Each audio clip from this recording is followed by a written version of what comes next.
Okay, good morning student. पिछले अध्याय में हमने क्या पढ़ा?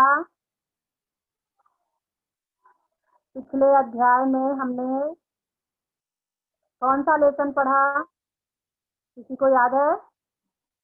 नहीं, क्यों?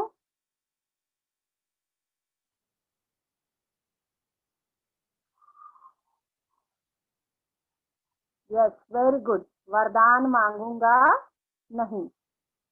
अभी इस लेसन में हमने पाठ बहुत सारे पढ़ लिए हैं, तो आज हम क्या करेंगे? हिंदी व्याकरण विराम चिन्ह पढ़ेंगे, समझा?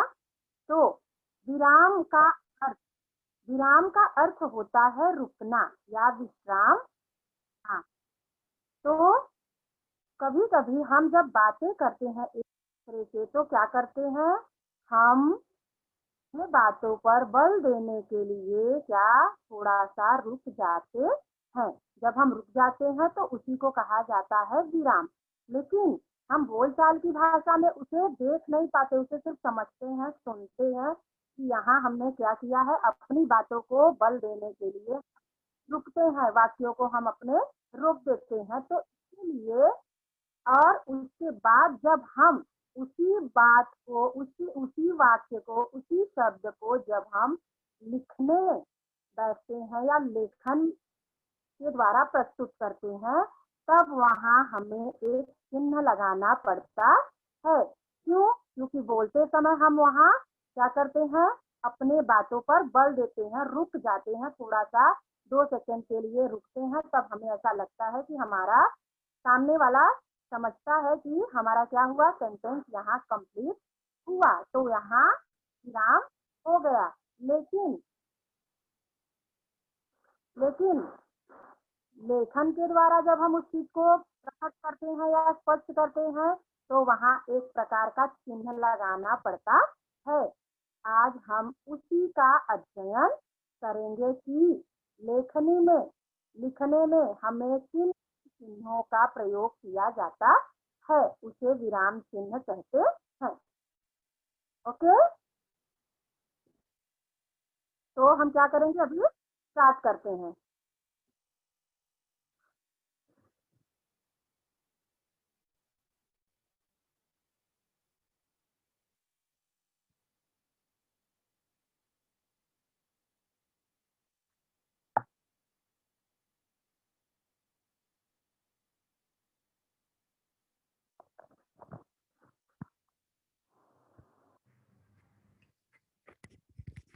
अब यहाँ क्या हो रहा होगा? आपको बहुत सारे चिन्ह दिख रहे होंगे, बहुत सारे चिन्ह हैं, बहुत सारे। तो इन सब चीजों को हम क्या कहते हैं? विराम चिन्ह कहते हैं। आज इसी का अध्ययन हमको करना है। तो विराम चिन्ह, अब हम क्या देखेंगे? विराम चिन्ह की परिभाषा पहले देख लेते हैं कि विराम चिन्ह किसे कहते हैं, और उसके बाद विराम चिन्ह के कितने प्रकार होते हैं जो लेखन में, लिखते समय प्रक्रिया में, लिखने की प्रक्रिया में हम क्या करते हैं? उसे प्रयोग करते हैं। अगर वो प्रयोग ना हो तो हमें कैसे पता चलेगा कि कहाँ रुकना है? क्यों? क्योंकि पढ़ते वक्त हम जब विराम चिन्हों को देखते हैं तब हम क्या करते हैं? रुकते हैं। वहां हम एक एक ऐसा ऐसा जो भी चीज आता है वो सब चीजों को हमें उपयोग करना रहता है। विराम, विराम शब्द का अर्थ है रुकना। जब हम अपने भावों को भाषा के द्वारा व्यक्त करते हैं तब एक भाव की अभिव्यक्ति के बाद कुछ देर रुकते हैं। अब देखो यहाँ क्या बताया गया है? यहाँ यह बताया गया है कि जब हम अपने भावों को भाषा के द्वारा व्यक्त करते हैं, बताते हैं, तब क्या होता है? एक भाव, एक भाव की अभिव्यक्ति हो जाती है। तब हम वहां क्या करते हैं? एक सेंटेंस हमारा खत्म हो जाता है। एक चीज अगर हम बता लेते हैं तो हम वहां क्या करते हैं? थोड़ी देर के लिए, कुछ समय के लिए रुक जाते हैं। यह रुकना ही विराम कहलाता है। विराम का अर्थ ही होता है विश्राम या रुकना। तो यह रुकना क्या कहलाता है? विराम कहा जाता है। इस विराम को प्रकट करने हेतु जिन चिन्हों का प्रयोग किया जाता है विराम चिन्ह कहलाते हैं। जगह जगह हर एक जगह क्या होता है, मन के भाव अलग अलग हो जाते हैं, जैसा आप लोगों ने देखा है और समझा है। जब खुशी का माहौल होता है हम किसी बात को खुश होकर प्रकट करते हैं, दुख का माहौल होता है दुखी होकर प्रकट करते हैं, किसी चीज से हमें घृणा हो जाती है तो वहां हमारे बात को प्रकट करने का भाव अलग होता है। तो अलग अलग भावों को प्रकट करने के लिए शब्दों का प्रयोग किया जाता है और वहां अनेक प्रकार के हम क्या करते हैं, हमारे चेहरे पे भाव आते हैं और उसी भाव को हम दूसरे के सामने प्रकट करते हैं। लेकिन लिखते समय हम इसको किस तरह से प्रकट करेंगे, इसीलिए इस विराम को प्रकट करने के लिए हमें लिखते समय कई प्रकार के चिन्ह बनाए गए हैं। सिंबल आप लोग इंग्लिश में बोलते हो ना, वही चीज। तो इससे हमें ज्ञात होता है कि हमारे मन के जब भाव हम प्रकट करते हैं दूसरे के सामने तो लिखते समय यह चिन्ह हमें लगाना चाहिए। समझ में आया इतना? विराम का अर्थ है रुकना या विश्राम लेना। बाजार से, अब देखो यहाँ उदाहरण क्या है, दो बच्चे आपस में बातें कर रहे हैं, बाजार से क्या क्या लाए हो। अब सामने वाला पूछ रहा है कि बाजार से क्या क्या लाए हो। चीनी क्वामा, चावल क्वामा, दालें और, जब लास्ट का शब्द आया तो वहां और लग गया, और आटा लाया हूँ। इतना कह के उसका मन का भाव वहां बंद हो गया क्योंकि उसके शब्द वाक्य खत्म हो गए, इसलिए यहाँ एक लाइन दिया गया है, उसको हम विराम चिन्ह कहते हैं या पूर्ण विराम कहते हैं। विराम का अर्थ है रुकना या विश्राम लेना। वाक्य के बीच बीच में तथा अंत में विराम को प्रकट करने के लिए निर्धारित चिन्हों को विराम चिन्ह कहते हैं। वाक्य के बीच बीच में या वाक्य को प्रकट करते समय या वाक्य के अंत में बहुत सारे चिन्हों का हम उपयोग करते हैं, उसी को हम क्या कहते हैं, विराम चिन्ह कहते हैं। अब विराम चिन्ह किसे कहते हैं ये सबको अच्छी तरह से समझ में आ गया होगा। अब पहला क्या है, अल्प विराम। अब देखो यहाँ हमने क्या देखा, विराम चिन्ह की पूरी परिभाषा देखी। बोलते समय हम जिन भावों को, जिन चीजों का उपयोग करते हैं उसी को हम लिखते समय एक चिन्ह के रूप में प्रयोग करते हैं, जिससे हमें क्या होता है, स्पष्ट हो जाता है कि यह चीजें यहाँ यहाँ हमारे मनोभावों को प्रकट कर रही हैं। तो फर्स्ट क्या है, पहला अल्प विराम। अल्प विराम का चिन्ह भी आपको देखो दिया हुआ है। अब अल्प विराम की परिभाषा देखते हैं। पढ़ते अथवा बोलते समय बहुत थोड़ा रुकने के लिए अल्प विराम चिन्ह का प्रयोग किया जाता है।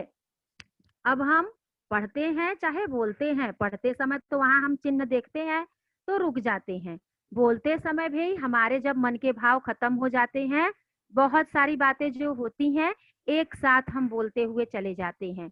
और जब मन में थोड़ा सा बात होता है या एक सेंटेंस दो सेंटेंस हमें प्रकट करना रहता है तो हम क्या करते हैं, थोड़ा रुकते हैं, उसके बाद दूसरी बात भी बोलकर हम चुप हो जाते हैं।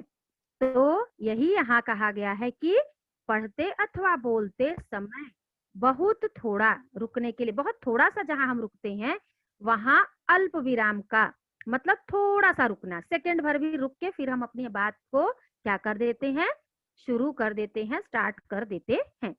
जैसे, जैसे का अर्थ होता है उदाहरण।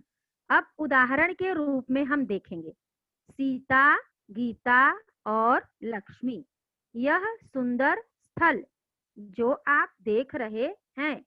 अब यहाँ क्या है, छोटे छोटे वाक्य हैं। आगे हमें और भी बोलना है। यह सुंदर स्थल, अब हम ये शब्द, जब ये वाक्य मैंने बोला तो आपको ये लगा होगा कि टीचर इसके आगे भी कुछ बोलेगी कि यह बहुत सुंदर स्थल है, यह स्थल देखने लायक है। लेकिन यहाँ सेंटेंस क्या है? यहाँ सेंटेंस छोटा है, वाक्य छोटे हैं। तो क्या है यहाँ? अर्ध अल्प विराम। अल्प मतलब छोटा, विराम मतलब विश्राम। तो रुकना, थोड़ा सा रुक जाते हैं हम। जो आप देख रहे हैं बापू की समाधि है। अब यहाँ क्या हुआ? यहाँ लाइन है एक, तो एक सीधी लाइन है, उसको हम क्या बोलते हैं? पूर्ण विराम बोलते हैं। यहाँ हमारा सेंटेंस क्या हो गया? खत्म हो गया। यह सुंदर स्थल जो आप देख रहे हैं बापू की समाधि है। समझा सबको? हानि, लाभ, जीवन, मरण, ये सारे चीजें का जब हम उपयोग करते हैं तो वो अल्प विराम कहा जाता है। फर्स्ट वन अल्प विराम सबको अच्छे से समझ गया। अभी सेकंड अर्ध विराम। दूसरा क्या है? अर्ध विराम। पहला क्या था? अल्प विराम। अब अर्ध विराम में हम क्या देखेंगे? जहां अल्प विराम की अपेक्षा कुछ ज्यादा देर तक रुकना हो, वहां अर्ध विराम चिन्ह का प्रयोग किया जाता है। अर्ध विराम में जरा सा रुकते हैं, अल्प विराम में क्या होते हैं? थोड़ा उससे ज्यादा रुका जाता है। तो वहां क्या? अर्ध विराम चिन्ह का उपयोग किया जाता है। और आपको चिन्ह का सिंबल अर्ध विराम के सामने दिया हुआ है, दिख रहा है सबको?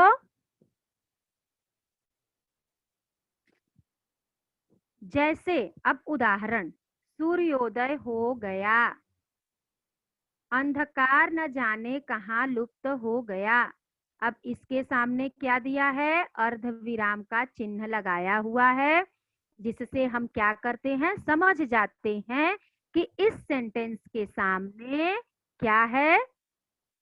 इस सेंटेंस के सामने अर्ध विराम चिन्ह का प्रयोग किया गया है।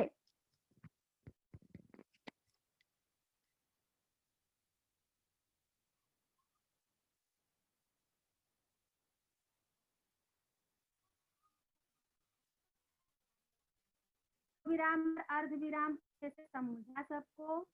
विराम चिन्ह की परिभाषा अच्छे से समझी सबको? तो मुझे आप आंसर करोगे। ओके, जिसको नहीं समझा वो नो टाइप करेगा।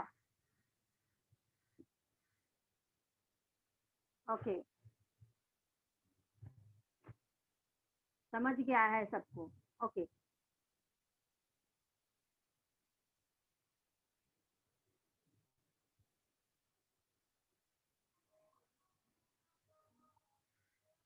तो स्टार्ट करें हम दूसरा। अभी आया?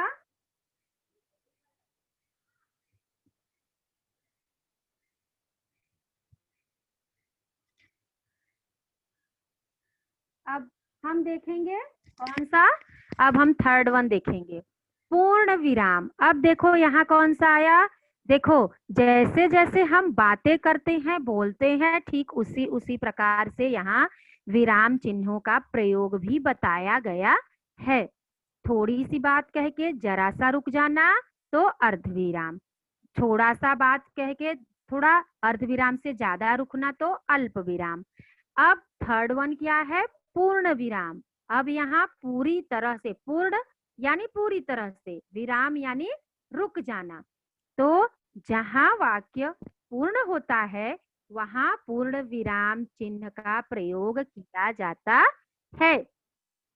अब जहां हम सेंटेंस पूरा बोल के खत्म कर देते हैं कि अब यहाँ आगे हमको क्या करना है, दूसरे विषय पे बात करना है, तो वहां क्या होता है? पूर्ण विराम चिन्ह का प्रयोग होता है। आप उसका चिन्ह देख रहे हो, एक खड़ी छोटी सी लाइन है। जैसे मोहन पुस्तक पढ़ रहा है, तो मोहन क्या कर रहा है? पुस्तक पढ़ने का कार्य कर रहा है। तो यहाँ क्या हुआ? एक खड़ी लाइन भी है, आगे पूर्ण विराम का चिन्ह है। तो यहाँ क्या होगा? पूर्ण विराम होगा। वह फूल तोड़ता है की जगह हम क्या कर रहे हैं, थोड़ा सा रुक जा रहे हैं, तो इसलिए यहाँ क्या हुआ, पूर्ण विराम हो गया है, इसलिए पूर्ण विराम चिन्ह का प्रयोग किया जाता है।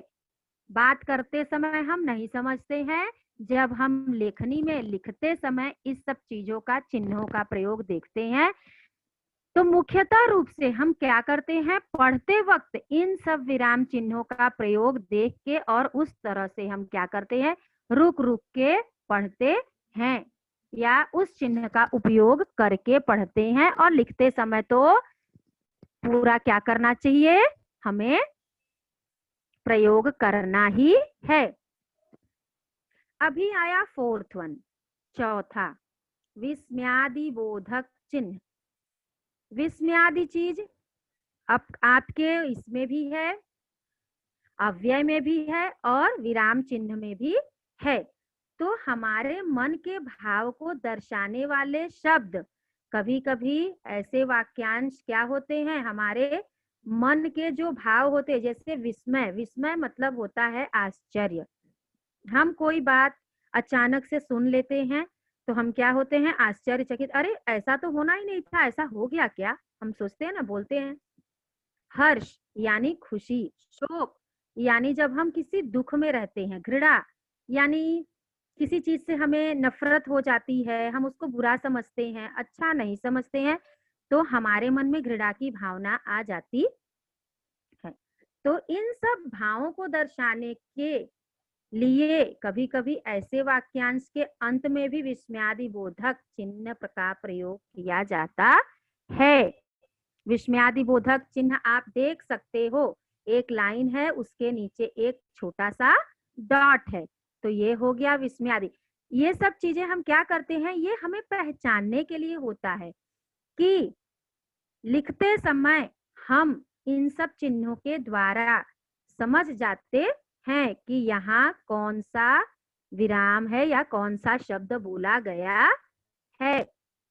अब देखो, जैसे उदाहरण के लिए हाय, अब हाय बोलकर हम क्या करते हैं, थोड़ा सा रुक जाते हैं, जब हमारे मन में विस्मय आता है तो हम रुक जाते हैं। हाय वह बेचारा मारा गया, या छी यह कितना गंदा है, तो छी के आगे हम क्या करते हैं, थोड़ा सा रुक जाते हैं। सेकंड देखो, वह तो अत्यंत सुशील था, बड़ा अफसोस है।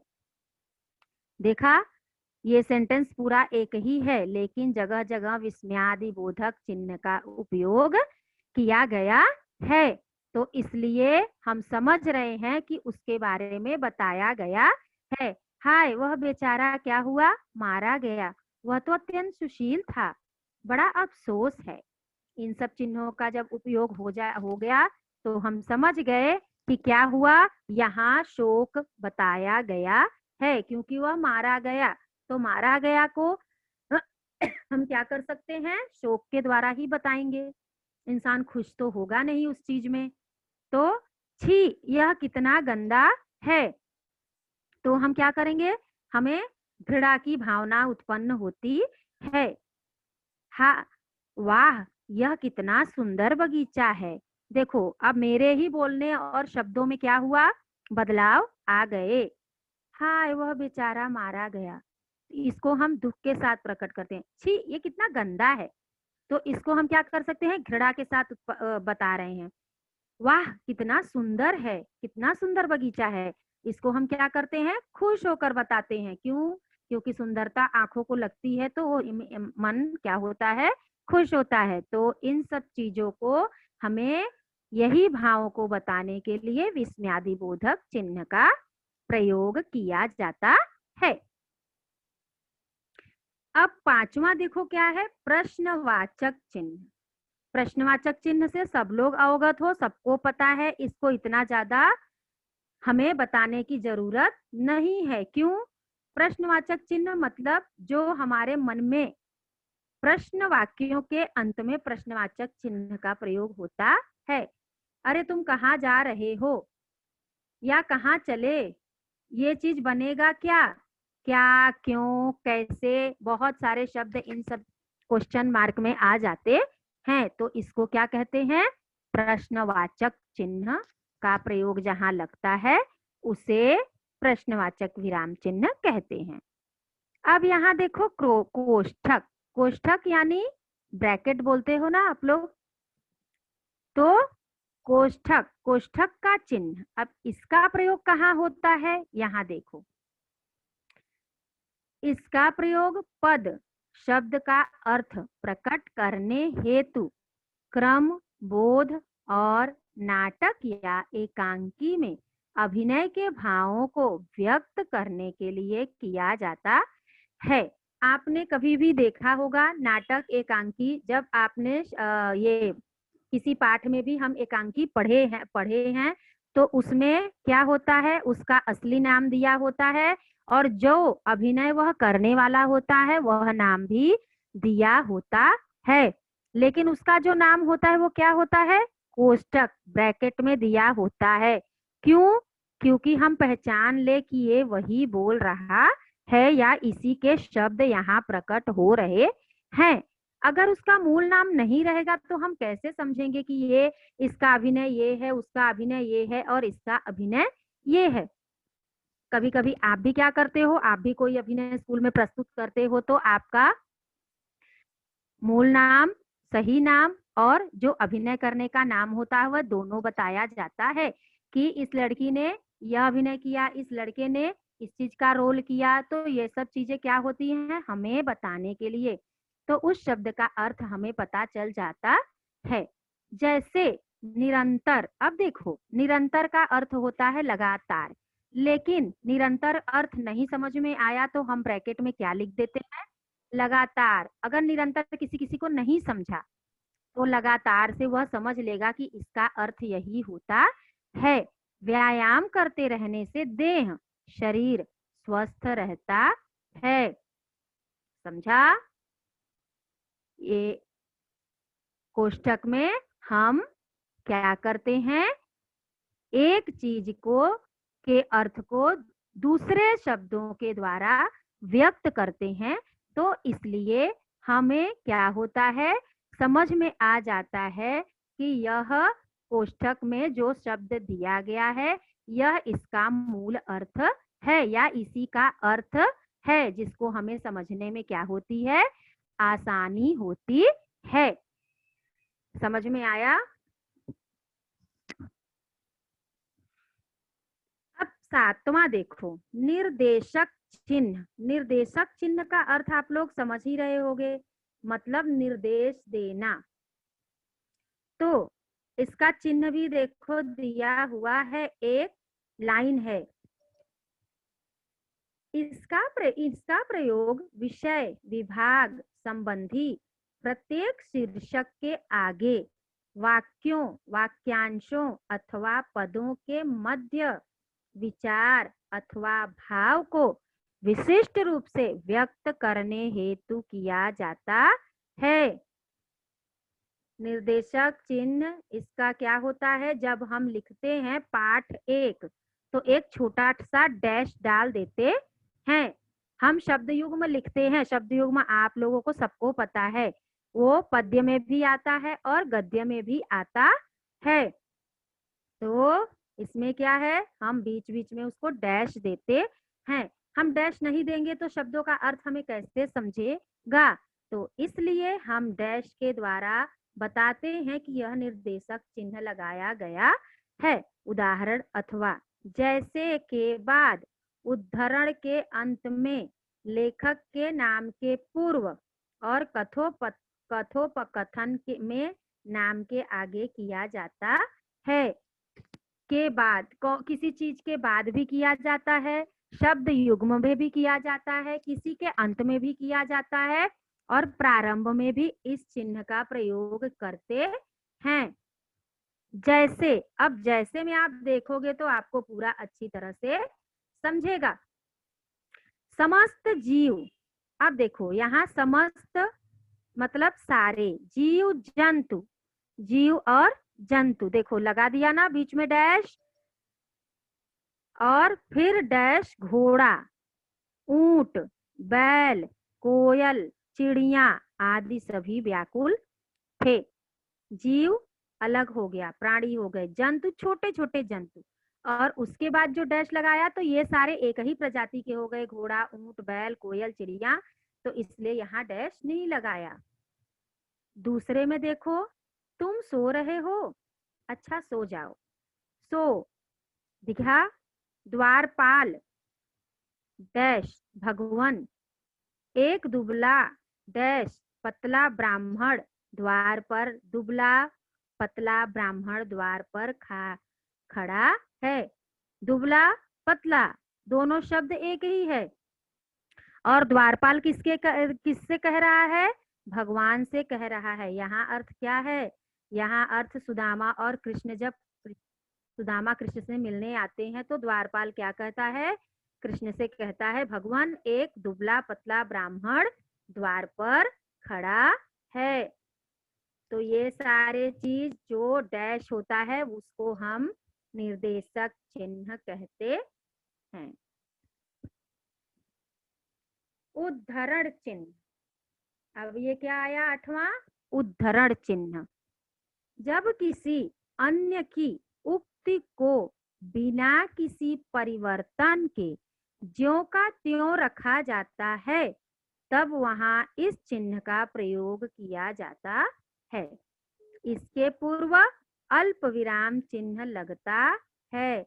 डबल इन्वर्टेड कॉमा आप बोलते हो ना, लगाओ, उसी चीज को हम बोलते हैं। किसी भी चीज, किसी भी वाक्य में कोई परिवर्तन न करके उसको ज्यों का त्यों रखने के लिए कि अब इसमें कोई परिवर्तन नहीं किया जा सकता, तब हम क्या कहते हैं? तब हम उस चीज को उद्धरण चिन्ह लगाते हैं। जैसे कोई थॉट है या किसी ने कोई बात कह दी है तो उस चीज में कोई परिवर्तन तो हम नहीं कर सकते हैं। जैसे नेताजी ने कहा था, तुम हमें खून दो हम तुम्हें आजादी देंगे, तो ये उनका कहा हुआ बात है, तो इसमें हम कोई परिवर्तन नहीं कर सकते हैं। तो इसलिए यहाँ उद्धरण चिन्ह का प्रयोग हम कर सकते हैं या करते हैं। जैसे किसी पाठ का हम क्या करते हैं? पाठ को लिखते हैं, पाठ के नीचे उससे मिली सीख को भी लिखते हैं, उसका शीर्षक भी लिखते हैं। तो उससे मिली सीख को तो हम चेंज नहीं कर सकते, तो हम क्या करते हैं? उसके आगे भी इन्वर्टेड कॉमा लगाते हैं। या हम किसी पाठ का जब ब्लैक बोर्ड पर नाम लिखते हैं या किसी चीज पे नाम लिखते हैं तो वहां भी हम क्या कहते हैं? उद्धरण चिन्ह लगाते हैं, क्योंकि पाठ का नाम तो बदलने वाला नहीं है। रामचरितमानस तुलसी का अमर काव्य ग्रंथ है। अब देखो, रामचरितमानस भी बदलने वाली चीज नहीं है, उसके जो लेखक हैं वो भी बदलने वाले नहीं हैं। यह काव्य ग्रंथ अमर हो चुका है, इसको भी कोई बदल नहीं सकता है। इसलिए यहाँ क्या कहते हैं? डबल उद्धरण चिन्ह लगाया जाता है।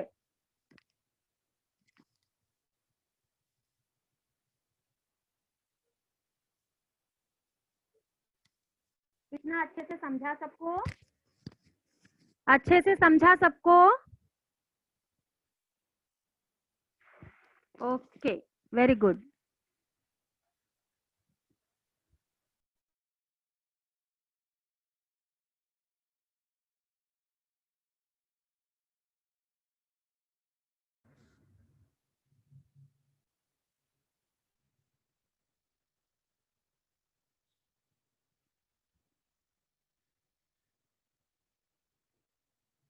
तो अभी हम क्या करते हैं? वापस से, ओके, नो डाउट है तो अच्छी बात है बेटा।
ओके, अभी हम आठवां पढ़ेंगे। कौन सा? नेताजी ने, उदाहरण, नेताजी ने कहा था तुम मुझे खून दो, हम तुम्हें आजादी देंगे। रामचरितमानस तुलसी का अमर काव्य ग्रंथ है, इसमें हम कोई चेंजेस नहीं कर सकते, कोई परिवर्तन नहीं कर सकते हैं, इसलिए हम क्या करेंगे?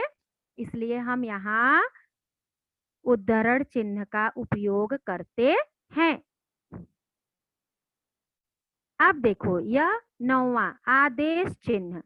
हम निर्देश चिन्ह भी देखे, अब इसके बाद हम आदेश चिन्ह भी देखेंगे। आदेश चिन्ह में क्या है? देखो, दो डॉट दिया है, इसका चिन्ह आपको दिख रहा होगा। 2 डॉट दिया है और एक डैश दिया है।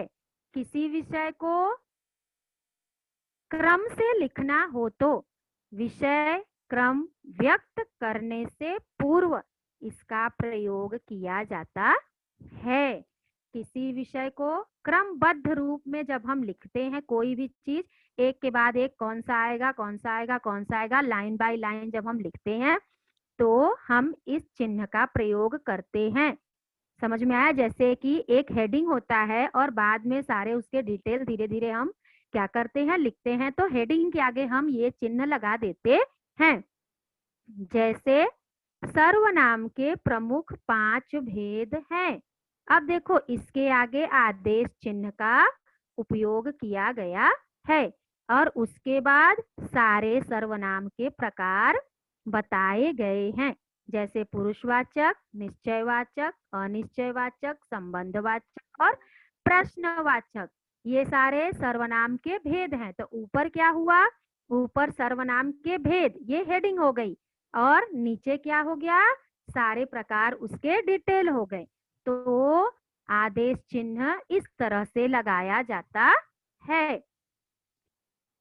अब 10वां क्या है? योजक चिन्ह।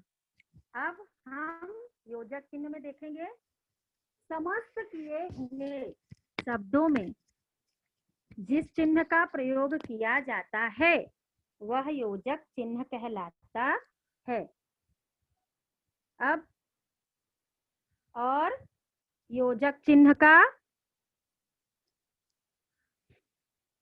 जैसे में योजक चिन्ह देखो कैसे लगता है। जैसे मैंने आपको अभी बताया कि शब्द युग में क्या होता है, योजक चिन्ह लगाए जाते हैं, छोटा छोटा डैश लगाया जाता है। जैसे माता पिता, दाल भात, सुख दुख, पाप पुण्य। हम बोलते हैं ना, नहाना वहाना, एक शब्द के बाद हम दूसरा शब्द वही चीज के लिए बोलते हैं, उसी से संबंधित, तो क्या होता है? योजक चिन्ह का प्रयोग किया जाता है। अब क्या है? 11वां लाघव चिन्ह। लाघव चिन्ह में किसी बड़े शब्दों को संक्षेप में लिखने के लिए उस शब्द का प्रथम अक्षर लिखकर उसके आगे डॉट लगा देते हैं। तो यहाँ हम लाघव चिन्ह का प्रयोग करते हैं। एक छोटा सा क्या होता है? डॉट होता है। बहुत बड़ा हम न लिख के हम क्या करते हैं? सिर्फ उसको पहचानने के लिए उसके आगे का पहला अक्षर लिख देते हैं और वहां हम क्या करते हैं? डॉट लगाते हैं। डॉट का मतलब होता है कि उसके आगे का नाम हमने नहीं लिखा है, लेकिन हम समझ जाते हैं कि इसके नाम के आगे है कुछ भी। जैसे डॉक्टर, प्रोफेसर के आगे हम क्या करते हैं? डॉ लिख के डॉट दे देते हैं। प्रोफेसर के आगे लिख के हम डॉट दे देते हैं, तो हम समझ जाते हैं कि इसका अर्थ है प्रोफेसर, इसका अर्थ है डॉक्टर। तो यह था आपका विराम चिन्ह, जिसको हमने क्या किया? अच्छी तरह से पढ़ा और देखा। सबको समझ में आ गया होगा सारे विराम चिन्ह। अल्प विराम, अर्ध विराम, पूर्ण विराम, प्रश्नवाचक, योजक, विस्मयादिबोधक और निर्देशक, उसके बाद में आदेशक, उसके बाद लाघव चिन्ह और कोष्ठक चिन्ह। ये हो गए पूरे के पूरे 11 विराम चिन्ह, जिसको हमने क्या किया? परिभाषा, और अच्छे से उसको हमने परिभाषा भी देखा और उसके सारे उदाहरण भी देखे।